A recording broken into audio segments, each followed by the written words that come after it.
Next episode की तरफ। Season 3 episode 1 start होता है और हमें दिखता है एक हंटर जो डंजन के अंदर होता है, तभी अचानक से उसके सामने एक मॉन्स्टर आ जाता है। वो और कोई नहीं बल्कि फ्रॉस्ट मोनार्च होता है, जो हमें सीजन 2 के लास्ट एपिसोड में दिखा था। वो यहाँ किसी फ्रेगमेंट ऑफ लाइट को ढूंढने आया था, बट यहाँ भी उसे कुछ नहीं मिलता। तभी वहाँ एक और मोनार्च आ जाता है। वो देखने में काफी अजीब और क्रीपी लगता है। वो दोनों ईस्ट के एक जगह के बारे में बात कर रहे होते हैं, जहाँ शैडो मोनार्च है। मतलब बेसिकली वो जिन्वो की बात कर रहे होते हैं। फिर दूसरा मोनार्च बोलता है ग्रेटेस्ट फ्रेगमेंट ऑफ लाइट भी उसी कंट्री में है। तभी फ्रॉस्ट मोनार्च एक स्ट्रॉन्ग प्रेजेंस महसूस करता है और हमें दिखता है कि वहाँ एक और हंटर आ रहा होता है। आप लोग गेस करो कौन हो सकता है ये। फ्रॉस्ट मोनार्च समझ जाता है कि ये उसी की चाल थी हमें यहाँ बुलाने के लिए। तभी वो हंटर बोलता है तुम लोग कहीं कोरिया की तो बात नहीं कर रहे। फ्रॉस्ट मोनार्च कहता है अगर हम बात कर भी रहे हो तो तुम्हें क्या। इधर वो दूसरा मोनार्च एक पोर्टल खोलता है और फ्रॉस्ट मोनार्च को बोलता है हमारे पास इन सब चीजों के लिए टाइम नहीं है। फ्रॉस्ट मोनार्च भी कहता है अगर तुम हमें रोक सकते हो तो रोक लो, और जाने लगते हैं। वो हंटर बोलता है मैं तुम्हें इतनी आसानी से जाने नहीं दूंगा, और वो अटैक कर देता है। लेकिन फ्रॉस्ट मोनार्च एक आइस वॉल बना करके उसके अटैक को रोक लेता है। हमें पता चलता है कि ये हंटर और कोई नहीं जिन्वो के फादर होते हैं।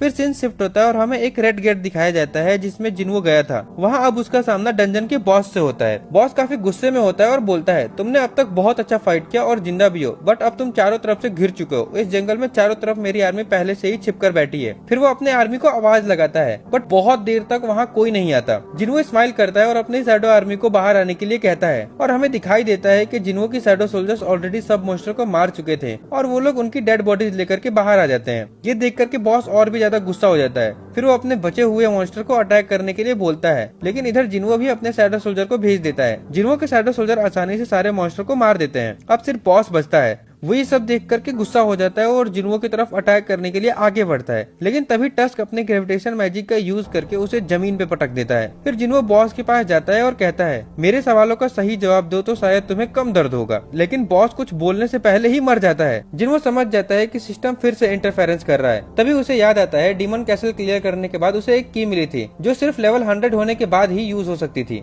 क्योंकि जेजू आइलैंड रेड के बाद उसका लेवल 100 हो चुका था, तो वो उस की को अपने इन्वेंट्री से निकालता है और उसके सामने उस की सारी इन्फॉर्मेशन आ जाती है। उसे पता चलता है कि ये की डबल डंजन वाले टेम्पल की है, वही डबल डंजन जहाँ जिन्वो को उसकी पावर मिली थी। ये काफी बड़ी बात होती है जिन्वो के लिए, क्योंकि जिस सिस्टम की वजह से वो इतना स्ट्रांग बना है उसके बारे में वो कुछ नहीं जानता। और जब भी उसने सिस्टम के बारे में जानने की कोशिश की तब सिस्टम ने इंटरफेरेंस कर दिया। लेकिन अब फाइनली सिस्टम खुद उसे बुला रहा था। वो सोचता है चलो फाइनली अब सिस्टम के बारे में जान पाऊंगा। लेकिन तभी वो देखता है कि इस की पर एक टाइमर लगा है 417 घंटे का, मतलब वो अभी यूज नहीं कर सकता उसको। वो सोचता है इतना वेट किया है तो थोड़ा और सही।